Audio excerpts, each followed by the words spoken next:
হিন্দুর কোনো ভাষাই নাই। ভাষা হয় বাঙালির, ভাষা হয় আরবিয়ানের, ভাষা হয় হিন্দুস্তানির, ভাষা হয় উর্দু, ভাষা হয় ইংরেজি। হিন্দুর কোনো ভাষা নাই। যদি হিন্দুর ভাষা বাংলা হয় তাইলে ভারতের হিন্দু সে কি কয় বলেন? ভারতের হিন্দু সে কি বলে?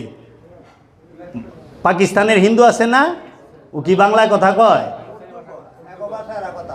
পাকিস্তানের হিন্দুরা উর্দু কয়, তো উর্দু তো হিন্দু গো ভাষা। পাকিস্তানে হিন্দু নাই? আচ্ছা, সৌদি আরবে আবু জেহেল কি ভাষায় কথা কইত না? আবু জেহেল তো হিন্দু ভাষায় কথা কইত। মোল্লাগো কথায় তাইব।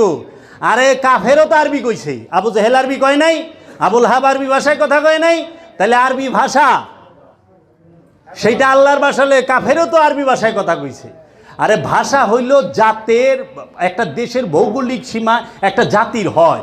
এর জন্য আল্লাহ বলছেন যে আমি এই কোরআনকে আরবিতে নাজিল করলাম আরব এবং আরবের চতুর্পাশের মানুষের জন্য, যেন তারা সহজে বুঝতে পারে। এই কোরআনকে সহজ করিয়া নাজিল করছে। তো এর জন্য পাকিস্তানের হিন্দুরা হিন্দি উর্দু কয়, পাকিস্তান সৌদি আরবের কাফেরেরা আরবি কয়, তাহলে ওরা তো স্বর্গে যাইব। আরবিতে কথা কয়, আরবিতে বকা দিলে গুনাহ আছে?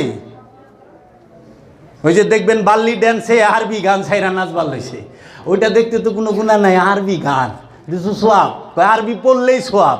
তাহলে বাল্লি ড্যান্সের ওই যে গান শুনবেন খালি, কেন আমি তো আরবি গান শুনি, এটা কোনো গুনাহ নাই, গান তো আরবি। আর এই ধোকা কতদিন দিবেন মানুষরে? মানুষ এখন পড়াশোনা করে, ওই গণ্ড মূর্খের জমানা এখন নাই। একটা ছোট বাচ্চাও তার বিবেক বুদ্ধি আছে। আমরা আরবে থাকছি, জেলখানার মধ্যে সুরেরা দিহি পাঞ্জাব